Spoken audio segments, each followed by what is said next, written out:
Hello दोस्तों, मेरा नाम है सचिन कुमार और आप लोग देख रहे हैं अपना यूट्यूब चैनल मैथमेटिक्स ज्ञान सागर। तो आप लोग जान ही चुके हैं थंबनेल देखकर कि आज हम लोग क्या देखेंगे। आज हम लोग एलसीएम निकालना सीखेंगे। तो चलते हैं अब अपने टॉपिक की तरफ। आज हम लोग लघुत्तम समापवर्ती यानी कि लॉसम, जिसे इंग्लिश में कहते हैं लोवेस्ट कॉमन मल्टीपल यानी कि एलसीएम निकालना सीखेंगे। लेकिन पहले एलसीएम निकालने से पहले हम लोग कुछ बेसिक चीज़ जान लेते हैं, जैसे कि समापवर्तीय या अपवर्त्य या गुणज किसे कहते हैं, या अपवर्तक या गुणनखंड किसे कहते हैं, या लघुत्तम समापवर्तीय किसे कहते हैं।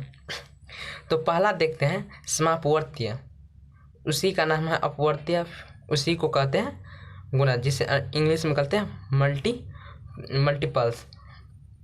तो अब देखते हैं क्या कहता है। समापवर्ती किसे कहते हैं? उन सभी संख्याओं को जो किसी दी गई संख्या का अपवर्त्य कही जाती है, जो दी गई संख्या से पूर्णतः विभाज्य हो। यानी कि अपवर्त्य उसी संख्या को कहेंगे जो दी गई संख्या जो रहेगा वह संख्या से कट जाए। जैसे 4 का अपवर्त्य निकालने के लिए कोई बोले तो 4 का अपवर्त्य क्या होगा? 4 का पहाड़ा हम लोग पढ़ देंगे। जैसे 4 इकाई 4, 4 दूनी 8, 4 तिया 12, 4 चौक 16, और 6 का अपवर्त्य बोलेगा निकालने के लिए तो 6 का पहाड़ा पढ़ देंगे। 6 इकाई 6, 6 दूनी 12, 6 तिया 18, इसी तरह पढ़ते जाएंगे। इन सभी का अपवर्त्य 6 का अपवर्त्य क्या होगा?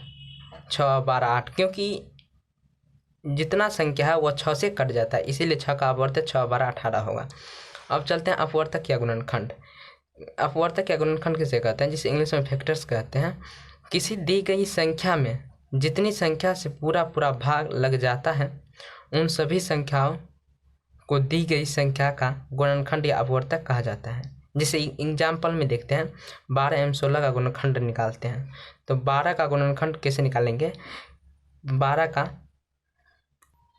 परिभाषा में क्या बोलता है कि गुणनखंड उसे कहते हैं यानी कि जिस संख्या से भाग लग जाए। तो 12 में कौन कौन संख्या से भाग लग जाता है? 1 से भाग लग जाएगा, 2 से भाग लग जाएगा, 3 से भाग लग जाएगा, 4 से लगेगा, 6 से लगेगा और खुद 12 से लगेगा। और 16 का कैसे निकालेंगे गुणनखंड?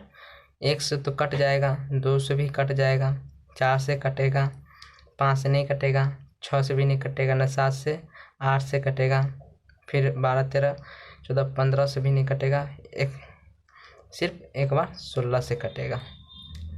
तो इसी तरह निकालते हैं गुणनखंड। 12 का गुणनखंड निकाल गया और 16 का गुणनखंड निकल गया। अब हम लोग देखते हैं कि लघुत्तम समापवर्तीय किसे कहते हैं।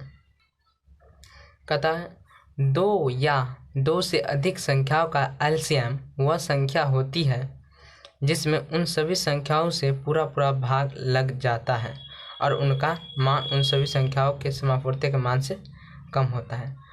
बोलता है कि वैसा संख्या जो, मान लीजिए कि कोई संख्या दिया रहे तो वैसा संख्या होगा जो तीनों में भाग लेके जाएगा। लेकिन जैसे कि 3 का अपवर्तक निकालते हैं, 3, 6, 9, 12, 15, इसी तरह बढ़ते चले जाएगा।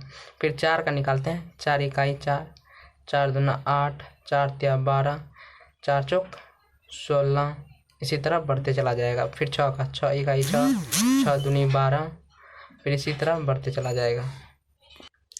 अब हम देखेंगे कि इन तीनों में कॉमन क्या है। यहाँ पर देखते हैं 12 कॉमन है। सबसे पहला संख्या कौन कॉमन है? 12। आगे भी कॉमन हो सकता है लेकिन सबसे छोटा कौन है? 12 इसमें छोटा है जो तीनों में कॉमन है। तो इसीलिए इसके हम क्या हो जाएगा? एलसीएम, यानी कि लॉस क्या हो जाएगा? 12 हो जाएगा। तो अब चलते हैं एलसीएम निकालने के तरीके। एलसीएम निकालने के 2 तरीके हैं। पहला तो है खंड द्वारा या भाग द्वारा, दूसरा है गुणनखंड द्वारा। तो खंड द्वारा कैसे निकालते हैं? पहले इस प्रकार से एक लकीर खींचेंगे, फिर एक इस तरह से लकीर खींचेंगे क्षैतिज तल में और एक ऊर्ध्वाधर में खींचेंगे एक रेखा। अब जितना संख्या दिया रहेगा पहले उसको लिख लेंगे, जैसे 4, 12, 15, 20। अब हम देखेंगे कि ये चारों जो संख्या है इसमें कम से कम 2 संख्या में कोई संख्या से भाग लग जाए, तभी हम वह संख्या से भाग चारों में देंगे। जैसे हम देखते हैं कि 2 से 4 कट जाता है, 12 कट जाता है, 20 कटता है, यहाँ पर 3 कट जाता है। अधिक कट जाए लेकिन कम से कम 2 ही कटे, 2 कम से कम कटे, उससे कम नहीं कटना चाहिए। और उससे कम कटेगा तो अब कोई संख्या से भाग नहीं लगाएंगे। तो 2 से कट जाता है तो यहाँ पर 2 लिखेंगे। अब 2 दूनी 4, 2 छक 12, 15 नहीं कटेगा, फिर 10 होगा।